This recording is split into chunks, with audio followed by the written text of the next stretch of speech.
kaga wancan mutumin hamshakin mu kuɗi ne amma sai mako.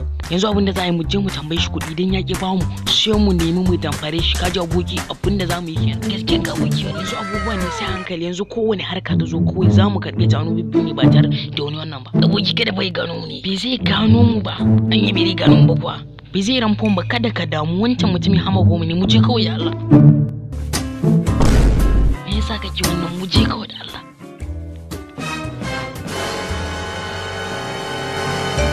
Salamu alaikum. Kudi. Ya kai Allah bai da Allah ka zauna ka kwantar da hankali ga ba kudi bane mu ne. Ku ne? Sai ku ne. Ku zauna kuma din ku zauna. Gaskiya Allah bai garin kan nan gaskiya min kyau sosai da sosai wallahi. Allah bai yi maka kyau. Gaskiya garin nan ta min kyau sosai da sosai. Muna wucewa ni da abokina ne shi yasa muka kalle ka shine muka zo da mu tambaye ka wani abu da Allah. Dan Allah Alhaji ka taimake mu gashi nan abubuwan ne sai hankali, mun san kai nan ba za ka rasa abubuwan da za ka taimake mu da shi ba da Allah Alhaji kaji. Dan Allah ka dan ba ku don wani abu. Dan ya ka sani kuwa. A'a ban san ka ba Alhaji. Ka kalle da kyau kuwa. Na kalle ka. Dube da kyau. Na dube ka sama da ƙasa. Domin ka kalle da wannan yar garin shi yasa za ka ce ma kuɗi.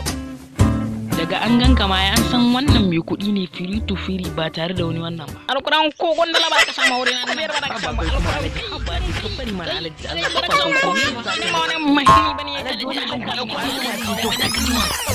kuwa amma ku kuma tun da zo kun yi gaba abu da Allah har ka ta kuɗi amma kun zo kawai kun Alhaji an gaji ta karuwa muka zo magana. ba tun farko da magan karuwa kuka zo min da ita da na hamshe ku hannu biyu amma kuka zo kuka sa na wannan naku da Allah Yanzu ka Alhaji ka ji abin da ke tafi da mu.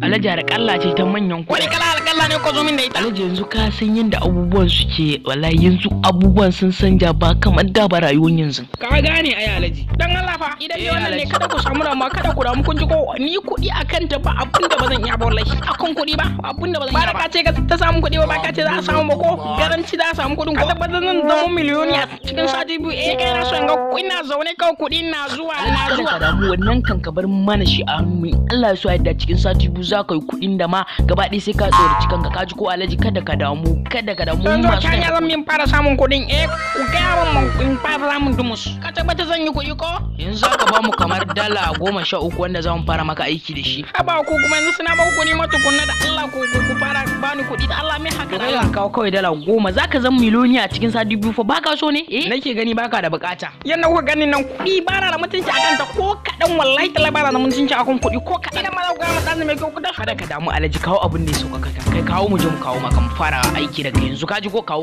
Alhaji kaji kawo yanzu nan za mu fara maka aiki da shi kaji Alhaji. Kun san zan yaba ku wallahi 5,000 ko zan yaba ku da Allah haba ku fara mai Alhaji rajista. kai kuma ka kara man ko da 10,000 kawai ka kara ka bamu da Allah Alhaji kaji ko An yi ko kuna son mu yi alƙalan nan yanzu ni zan yaba ku 5,000 kawai abin da zan yaba ku idan kuma ba za ku iya karɓa ku je kuma rajista ba ku bar ni ba kawai matsala talauci na Alhaji kun za ji. mu karba za mu noke kawo mu je mu Ka maka sako hannun ka cikin garan nan yau kawo bibbiyu ka hannu bibbiyu yau ɗaya ba. yauwa Alhaji za ka Ku zama je ku gami rajistan ku yi sauri.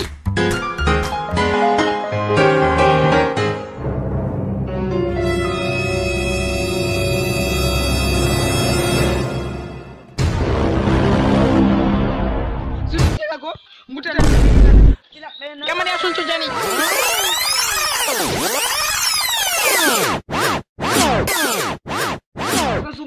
Ba